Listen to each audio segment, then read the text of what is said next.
Hello everyone, నేను మీ వెన్ని శ్రీనివాస్.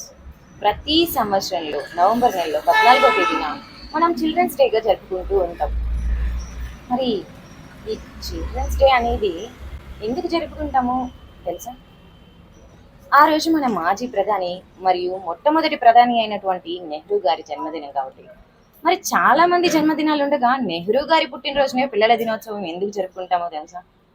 ఎందుకంటే ఆయనకు పిల్లలంటే అపారమైన ప్రేమ. ఆయనకు చాలా ఇష్టం.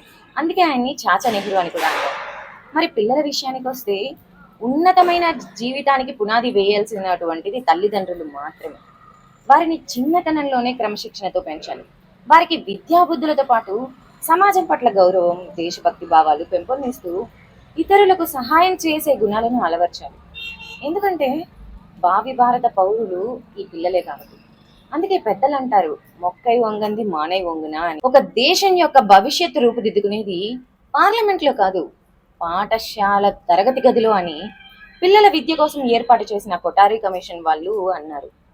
అంటే పిల్లలు వారి యొక్క జీవిత గమ్యాలను రూపుదిద్దుకోవడానికి తరగతి గది పునాది లాంటిది. కలెక్టర్ అయినా, కండక్టర్ అయినా, డాక్టర్ అయినా, యాక్టర్ అయినా చిన్నతనంలోనే పిల్లల యొక్క ఆలోచన విధానాన్ని బట్టి ఉంటుంది. కాబట్టి నేటి బాలలే రేపటి పౌరులుగా తీర్చిదిద్దడంలో ప్రతి ఒక్కరూ పాలు పంచుకోవాలి అని కోరుకుంటున్నాను. ఈ వీడియో ప్రతి ఒక్క తల్లిదండ్రుల కోసం అయినప్పటికీ మీ ఇంట్లో ఉన్న చిన్నపిల్లల కోసం నా తరపున చిల్డ్రన్స్ డే శుభాకాంక్షలు. Once again happy children's day my dear children. Thank you for watching.